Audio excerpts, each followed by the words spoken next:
الدولة راح تصرف عليه فلوس وعملت صار لها سنوات لإنجازها، تنفيذها ومراقبة هذا التنفيذ. هل هناك أوامر ملزمة لتنفيذ هذه الاستراتيجية أم كما تحدث الدكتور العجيبي بأن الثقافة هي أولى أكثر توصيلا من الأوامر الملزمة؟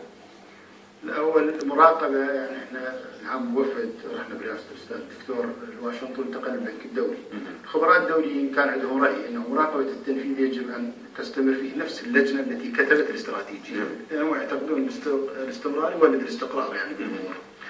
وبالتالي هذا واحد، اللجنة لا زالت مستمرة بمراقبة التنفيذ. والتنفيذ طبعا تعرف الموازنة حينما تقرر وحسب المشاريع المتفق عليها تحول إلى الوزارات القطاعية، وبالتالي الوزارات القطاعية معنية بتنفيذ ما مطلوب منها من خطط وبرامج في هذا. وأنتم مراقبون على عمل هذه عمل الوزارة. طيب صلاحياتكم في في الجهات التي لا تنفذ مثلا هذه الاستراتيجية، صلاحياتكم إذا المقصرين ما هي طبعا حدودها؟ كما تعلم البرلمان هو الذي يضع الوزير وهو الذي يسحب الثقة من الوزير. نعم. وبالتالي نحن نراقب العمل ونتابع إذا كان هناك أي تصحيح أو رأي نتدخل، لأن اللجان هي لجان متخصصة.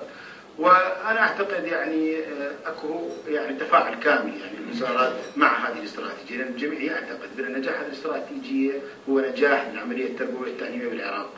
وأغلب البلدان اليوم لديها استراتيجيات باستثناء العراق والآن استراتيجيتنا التي كتبناها حينما ذهبنا للبنك الدولي للخبراء وقرأوا أثنوا عليها، استراتيجية متكاملة، استراتيجية بها جهد من 2008. ما الذي يميز هذه الاستراتيجية؟ سيسمعون قاعد معلمين ومدرسين وأساتذة الجامعات، ما الذي يميز هذه الاستراتيجية؟ أهم ما موجود في هذه الاستراتيجية لكي تخدم الحركة التعليمية في العراق؟ اللي يميز هذه الاستراتيجية الجهد اللي انبذل به ومشاركة الجهات الدولية المهمة، تكاملت بحيث اشترك أولا الخبراء العراقيين، اشترك البنك الدولي بالخبراء، اشترك اليونسكو، اليونسيف، كل هذه المنظمات الدولية شاركتنا بالكتابة. وبالتالي عرضنا كل ما كتبنا عليهم وتناقشنا وياهم، أبدوا إعجابهم في هذه الاستراتيجية حقيقة. ونابع، بس أضيف كلمة، نابع من واقع التربية والتعليم الآن اللي موجود في العراق. لأن بدأت الاستراتيجية هي بتحليل الواقع اقتصاديا، ثقافيا، سياسيا، ثم تحليل واقع التربية تشريعيا، بنى تحتية، إنفاق، بحوث، وبالتالي تكونت صورة كاملة. وإمكانية التنفيذ، الكلام مع إمكانية التنفيذ. لا نعم طبعا هو هذا المهم. الخطوة الأولى أن نكتب استراتيجية ثم نمضي باتجاه الإمكانية. التنفيذ كما قلت مثلا على مستوى التربية تحركت لجنة التربية، على مستوى التعليم العالي تحركت لجنة التعليم العالي، على مستوى الأموال هنا بعد تخصص الحكومة أموال لازم من عام 2013 صعودا تخصص أموال. احنا نعتقد هذه اللجنه التي شكلت لكتابه استراتيجيه لجنه مهمه لسبب، لان كل العناصر التي تنجح هذه اللجنه اشتركت.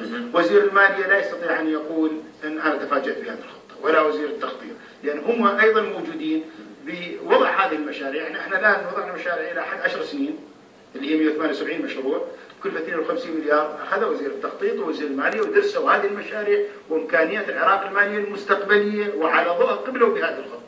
وبالتالي ما عنده مشكله حينما تضع على مستوى الوزارات في العوامل. ضمنت هذه المشاريع بناء جامعات، مدارس، مثلا على مستوى وزاره التربيه لازم نبني 14400 مدرسه بالروضه وابتدائيه، 4500 مدرسه متوسطه وثانويه، كذا مدرسه التعليم المهني، تضمنت ابنيه. اعود الى هذه المشاريع سيد الشرشاب، ولكن دعني اكمل هذا المحور مع الدكتور العجيبي. دكتور، هل تحتاج المنظومه التشريعيه والقانونيه في عهد النظام